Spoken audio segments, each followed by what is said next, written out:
মিঠি সমস্ত প্রমাণ দেওয়ার পরেও রানা অবিশ্বাস করলো মিঠির ওপরে এবং আপন করলো তার মেনকাকে আর পুলিশের হাতে তুলে দিল, অ্যারেস্ট করে নিল মিঠিকে।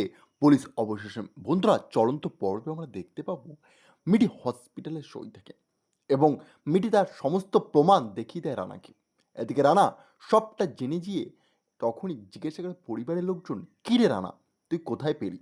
তখনই মিঠি মনে মনে বলে, এবার রানা তুমি সব কিছু জেনে গেছো, তুমি সমস্ত প্রমাণ পাড়ার লোকজন ও বাড়ির সবাইকে জানিয়ে দাও।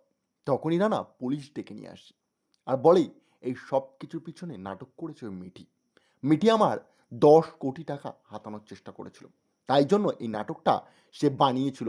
সে আড়াল হয়ে লুকিয়েছিল প্রতিটা সময় আমাকে ধোকা দেবে বলে। তখনই পুলিশ অফিসার বলে, কি বলছেন কি আপনি? আপনার মিঠি স্ত্রী তো ভালো। তখনই মিঠেও অবাক হয়ে যায় আর বলে, কি বলছো রানা তুমি? এটা কিভাবে সম্ভব?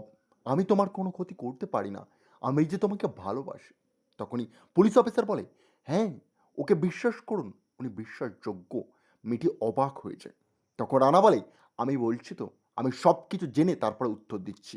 মিঠি আমাদের সাথে খেলা করেছে, উনি ধোকা দিয়েছে আমাদেরকে, আর উনি সবাইকে বোকা বানিয়েছে আমাদের 10 কোটি টাকা হাতানোর জন্য। তখনই তার ভাই বলে, কি বলছিস রানা ভাই, তুই এটা কি করছিস? ভুল হচ্ছে কোনো একটা জায়গায়, তোকে তো সমস্ত প্রমাণ দিয়েছে। পাশ থেকে মেনকা এসে হাত ধরে সব আর বলে, রানা তুমি ঠিক বলেছো, আমাকে ফাঁসানোর জন্য মিঠি বারবার এই সব কিছু করেছে, যাতে তোমার 10 কোটি টাকা সে নিজে হাতিয়ে এখান থেকে চলে যেতে পারে। রানা তখন আরো ভরসা পেয়েছে মেনকার, আর মেনকার কথায় হ্যাঁ মিলিয়ে মিঠি বলে, তুমি দোষী মিঠি, তুমি একটা চোর, তুমি আমার টাকা চেয়েছো, আমাকে কোনোদিন ভালোবাসুন, তাই সর্বশেষ সিদ্ধান্ত আমার এটাই, মিঠি তোমাকে জেলে যেতে হবে। তুমি নাটক ফেঁদেছিলে, তুমি আমার জালে ফেলে এই সব কিছু ক্ষতি করতে চেয়েছিলে। রানার চোখ খুলে গিয়েছে, রানা সব সত্যর সম্মুখীন হয়ে গেছে, আর বোকা বানাতে পারবে না রানাকে তুমি।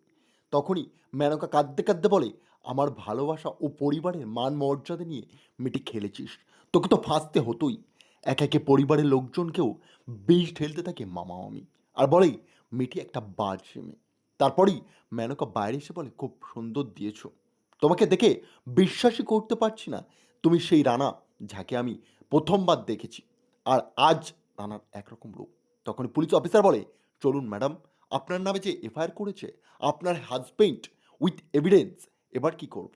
ডক্টর বলে, উনি আগের তো একটা বেটার হয়ে গেছে, তাই নিয়ে যেতে পারেন, কোনো চিন্তা নেই। পুলিশ সঙ্গে সঙ্গে হাতে হাত করি পরিয়ে দেয় মিঠির। পুলিশ বলে, আপনি এতটা বাজে কাজ কবে থেকে শুরু করলেন? আমার বিশ্বাস হচ্ছে না আপনি এতটা নোংরা হয়ে গেছেন। মিঠি বলে, আমাকে ফাঁসানো হচ্ছে। পুলিশ অফিসার, আমাকে একটু সময় দিন, আমাকে দেখতে দিন সবটা।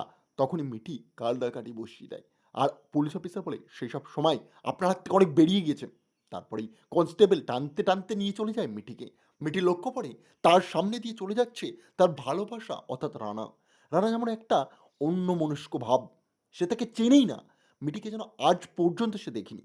মিঠি তখন রানাকে দেখি নিজেকে আটকে রাখতে পারে না, পুলিশদের থেকে ছিনিয়ে চলে যায় সে রানার কাছে দেখা করবে বলে, কিন্তু রানা অচেনা এক ভালোবাসার মতো ব্যবহার করতে থাকে।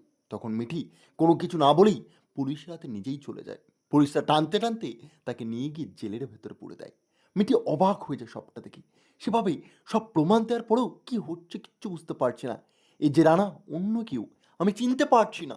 তখনই রানার বাবা মা এসে মিঠিকে জেলখানা থেকে বার করে।